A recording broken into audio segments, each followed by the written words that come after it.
Gentlemen, now before we get into the game itself, I've got to welcome to the desk, Spawn and Deficio joining us here. But RNG, oh my goodness. I mean, you heard it from the crowd. That's They're a different excited. LPL team, by the way, so I'll just hold you up there. But yeah, that's another great performance out of Royal Never Give Up. And I mean, we knew that this team had such good individual talent, but when you had a look at their form coming into the tournament, I think how well and how polished they have played has just blown everyone out of the water. Oh yeah, they showed up here today and yesterday against TSM. Now, Deficio, I've got to ask you, what exactly is the diagnosis here for the struggles that SPlyce has seen so far this tournament? Well, I think one of the things we feared the most when it came to SPlyce and their performance in this group was like the individual talent compared to a team like RNG.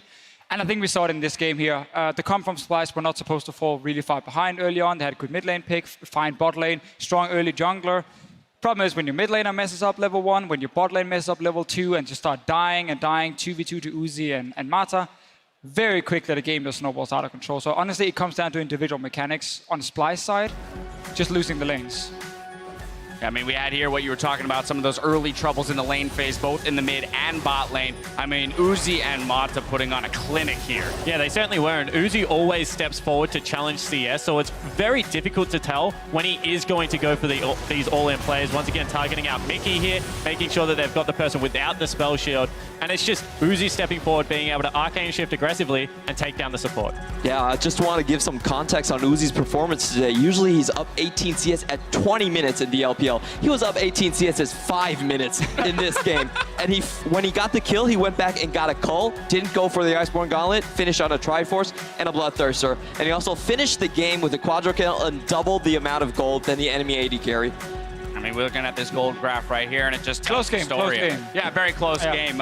You know, but and this is where I now want to kind of exactly zoom out and look at this RNG roster after these two performances that they've put up here in Group D, what was called the Group of Death. They're looking pretty dominant. Obviously, they haven't played Samsung Galaxy just yet. Yeah, exactly right. And they've done it in two different ways. I mean, they were very patient and methodical against TSM and picked a scaling comp. This time it's MLXG running around on Lee Sin. And the follow-up was there. Mata was able to follow him into the jungle after mid and bottom had been won. So I think that even though they're two very convincing victories, both are done in different fashion, which is a very good sign.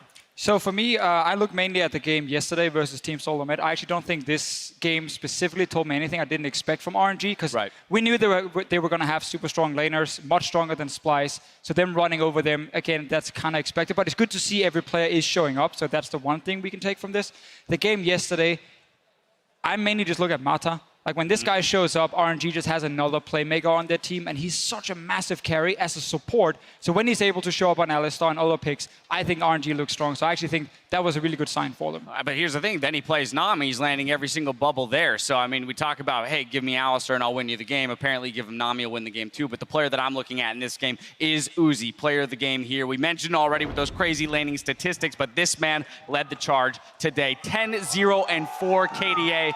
You hear it from the crowd, too. They loved watching this one. And statistically, he is the best laner in the world, I think it is fair to say. And when he does challenge CS the way he does, especially against a younger player like Kobe, like Mickey there, it's like a pressure cooker. Eventually, you are going to crack and you're going to see a mistake come out. And Uzi is very good at punishing that. So I think that was all this game was. Very inexperienced opponents coming in here, and Uzi was able to take advantage. All right, well, then let's leave it at that with RNG on top of Group D for now. It's time for us to step away, and we'll be back in just a few minutes with Europe's H2K squaring off against CB LOL's INTZ. So don't touch that dial.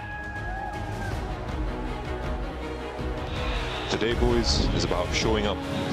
We have the tools to play at the highest level. Now it's a question of using these tools. This is a very tense early game here. Yeah, another bounce. Uzi, he's gonna got him! Blood for Uzi! As Kobe's taking damage as well. In comes Lupa, slicing Maelstrom. Xiao Hu in trouble. Wonder, he can't do it! He can't get the last auto. Lupa grabs the kill and Senkups should clean this one up. And Mata was taking the turret for a little bit too long. Uzi, a double kill. This guy's 6-0 and 2. And Kobe can't do anything. Another arcane shift. Pop